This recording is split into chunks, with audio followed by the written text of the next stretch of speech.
So I read today's gospel, and I thought to myself, you know, everyone here could write just as good a homily, and probably better, than I could about this scripture of Jesus telling us to love God and to love our neighbors, and making them really one commandment. Everyone would do it, of course, in their own way. Some of you would use words, and some of you would do it with your prayers. Some of you have chosen a lifelong career in loving people, in education, in public service, in business. And a whole trail of God's love flows after you. Some others live out that love by caring for family and neighbors and kids, the elderly. You all know the commandment of love.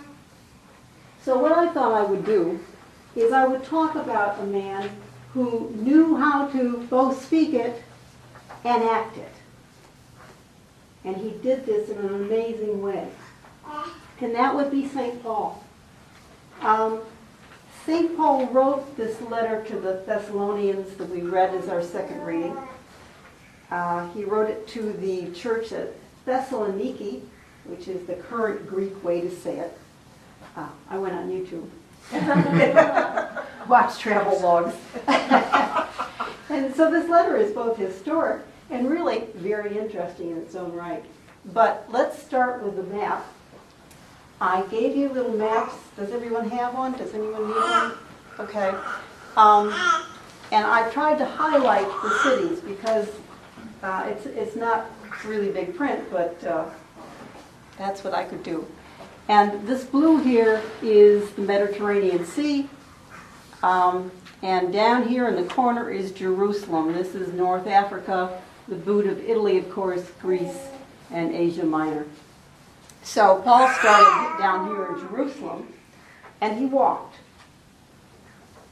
And I could spend the rest of the time saying and walked, up through Syria, across Asia Minor, and up to the port of Troas, approximately 1,100 miles. Wow.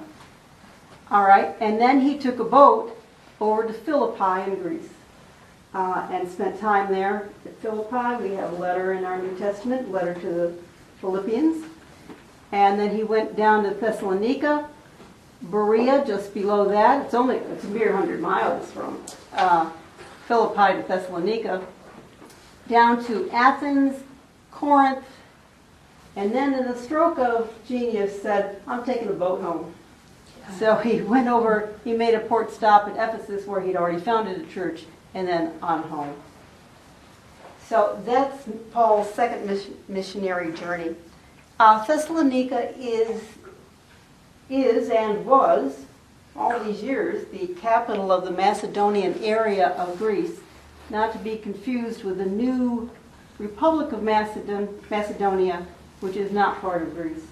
If Dennis was here, he knows a lot about that part of the country. He could tell us. It's now the second largest city in Greece. From what I could see from the travel log, it's really beautiful. It made me want to go. So the letter to the Thessalonians was written about 50 AD.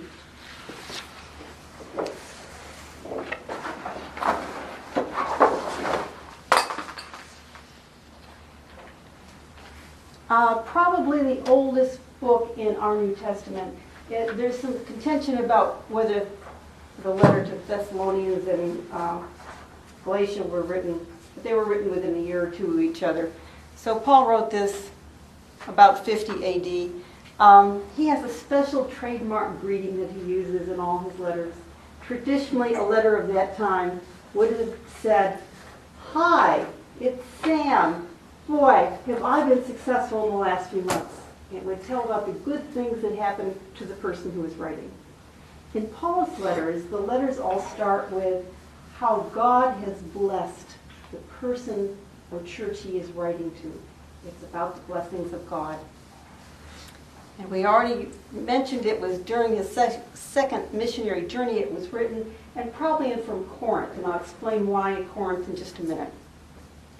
So Thessalonica is kind of actually an interesting missionary stop for Paul because he only preached there in the synagogue for just 3 weeks. He traditionally went to the Jewish synagogues first. And if you want to read the details of his visit, it's in chapter 17 of the book of Acts.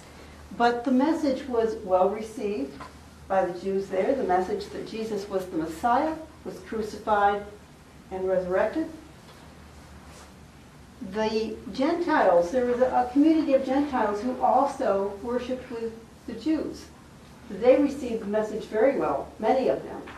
And also, several of the prominent women of Thessaloniki also joined in. But that was the good news. The bad news is that some of the Jews were very jealous of all the attention that Paul was getting. And so they hired some rebel rousers. They hired a mob and rioted and threw the city into an uproar, and consequently Paul was arrested. And he was arrested for promoting a king other than Caesar. Jesus, of course.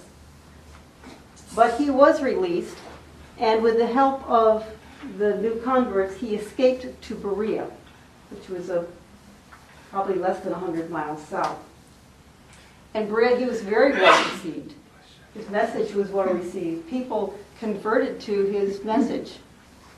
But that same group of rioters followed him, and it started all over again.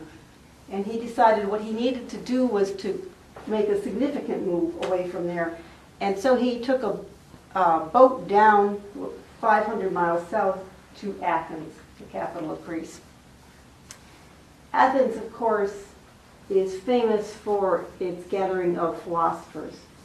And he went to the area where they gathered and debated during the day, and he presented the message of Christ.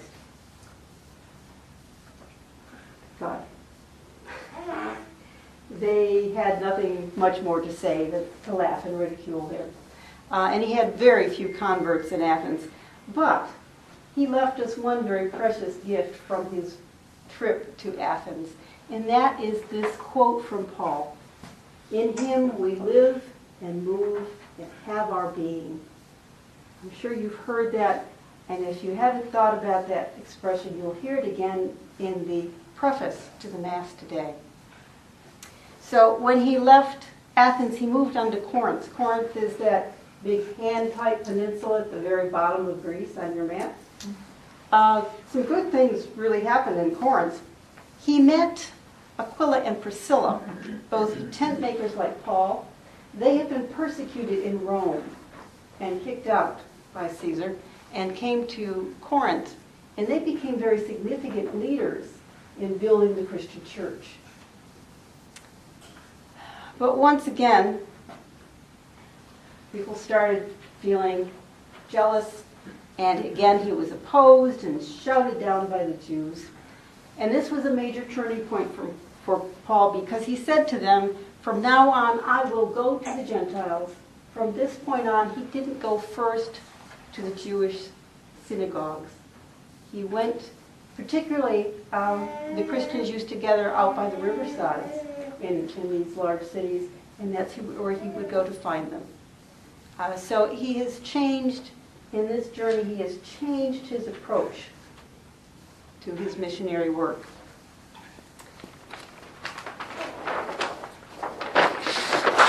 So this reading today is kind of a overview of Paul's work. His writings, of course, are a majority of our New Testament books.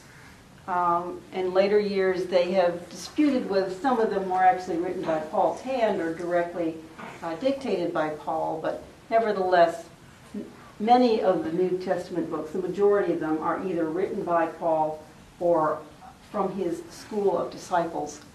His teachings was the basic foundation of Christianity. much, if you read the book of Romans, as much of his theology there today is what our theology is today.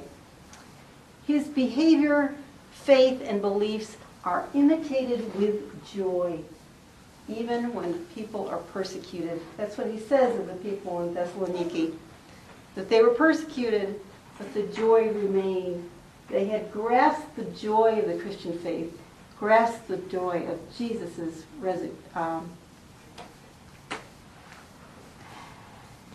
Easter morning, and that is a mark that he left behind.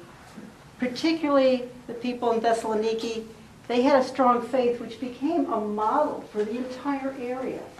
After 3 weeks of him being there, they really went ahead with that faith. And everywhere that Paul went, the people knew about the faith of the people in Thessaloniki. They openly received the faith, they turned from their idol worship, and they told others. So the question comes, when has our faith been known by others? Do people even know that we're Christians? Can you imagine sharing your faith so eagerly, so convincingly, that others followed your example, even when they were persecuted and mocked and ridiculed? You know, we kind of, when somebody says that, our instinct is to step back a couple paces and say, maybe Paul could do that, but I can't. This is what Paul's response to that is. This comes from his letter to the Philippians. Paul wrote, I can do all things through Christ who strengthens me. So that brings us full circle now. Jesus is the source of the strength to follow the great commandment. Amen.